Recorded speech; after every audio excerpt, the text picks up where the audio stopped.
बहू रानी तो बेचारी सुधर रही, जिन मम्मी जी इतनी बिगड़ गई हैं कि जो कपड़े बेटियां नहीं पहनते वो मम्मी जी पहनना शुरू कर देती। इसलिए पाश्चात्य संस्कृति में इतने फंस गए हैं कि हमने अपनी सारी मर्यादा छोड़ दी। कायदे में भगवान के सामने जाते समय हमें अपने सर को ढकना चाहिए, भले पुरुष हो या महिला। ये हमारे शिष्टाचार को दिखलाता है कि हम कितनी विनय करते हैं भगवान की। नमस्ते आचार्य।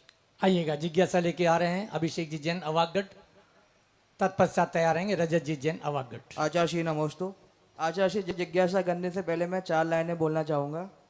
जब जग ने मुझको ठुकराया, मैं गुरु शरण में आया, गुरुवर ने हाथ पकड़ मेरा बेड़ा पार लगाया। बोलिए आचार्य श्री सुंदर सागर जी महाराज की जय।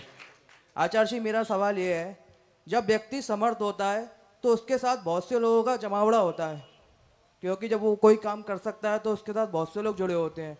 जब वही व्यक्ति का समय खराब होता है और वो समर्थ नहीं होता किसी समय में, तो व्यक्ति उससे दूर होना शुरू हो जाते हैं।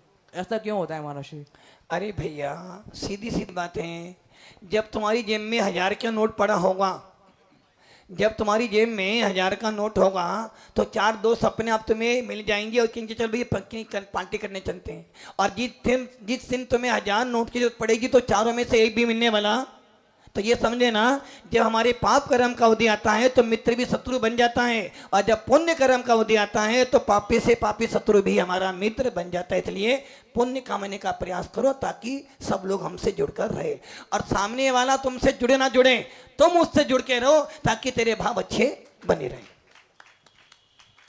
रजत जी जैन फ्रॉम अवागढ़। नमोस्तु गुरुदेव, नमोस्तु नमोस्तु। गुरुदेव, मेरा सवाल ये है, हम घर से शुद्धि के वस्त्र पहन के मंदिर गए।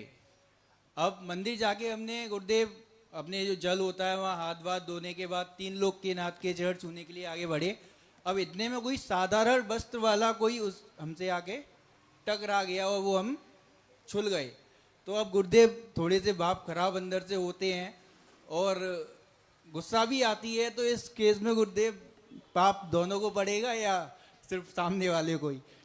देखो, आपने कपड़े सोले के पहने थे, आपको खतरा था, पीछे से खतरा वाला आया, आपको छू गया, आप भी 17 के बन गए।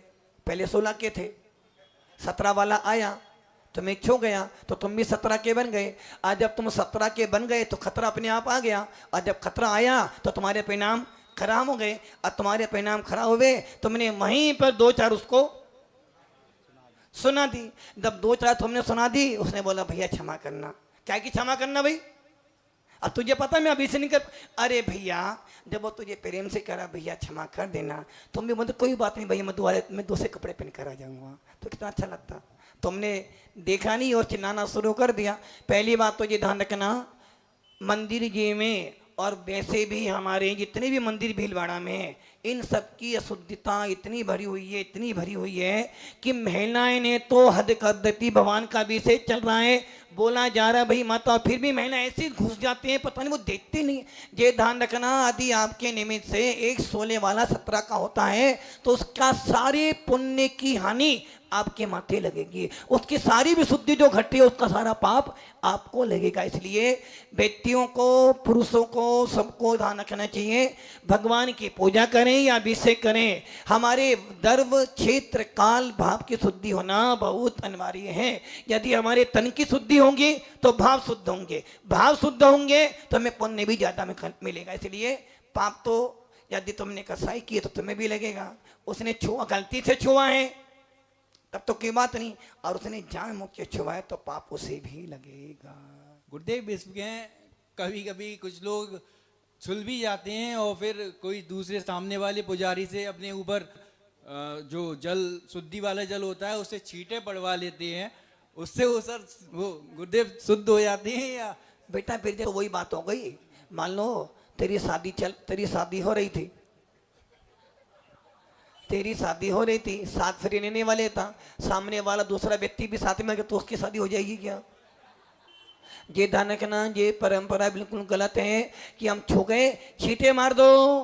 ये ध्यान रखना, मंदिर में भगवान का अभिषेक हो या ना हो ये बात अलग है, किंतु यदि आप छू गए हो तो फिर आपको पूरी शुद्धि कर कर आकर ये अभिषेक करना चाहिए। नमोस्तु। ऑनलाइन जिज्ञासा के लिए आदरणीय उमंग भैया।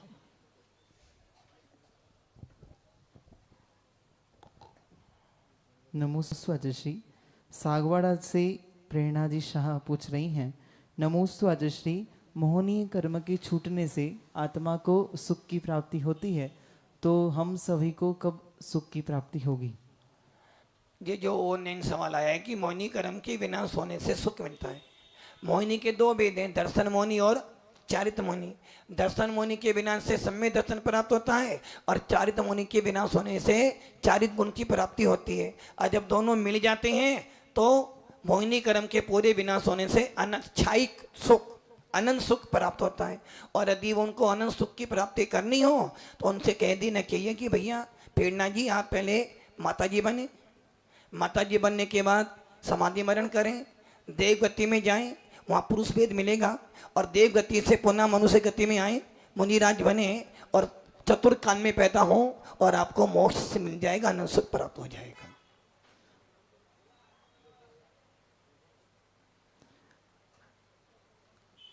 सुनील जैन भोलानाथ नगर दिल्ली से पूछ रहे हैं, आज श्री के चरणों में कोटि कोटि नमोस्तु। मेरी जिज्ञासा है, आज हम अपने मोबाइल पर बहुत सारे धार्मिक वीडियो और तस्वीरें प्राप्त करते हैं और मोबाइल की स्टोरेज में सेव होती हैं, तो क्या ऐसी वीडियो और तस्वीरों को डिलीट करने से कोई दोष लगता है? देखो भैया, मोबाइलों पे जो फोटो आते हैं या चित्र आते हैं, भगवान के हों साधु के हों, वो सब के सब चेतन नहीं है, पूजनीय नहीं है। यदि आप उनको डिलीट कर भी देते हो, किस भावना से डिलीट? यदि आपके अपमान करने के भाव में तब तो पाप लगेगा, और आपकी भावना ये कि भाई यदि इनको डिलीट नहीं करूँगा तो मेमोरी भर जाएगी तो नया फोटो इसमें नहीं आ पाएगा, यदि इस भावनाओं से किया है तो आपको कोई पाप का बंध नहीं होने वाला है। ओम नमः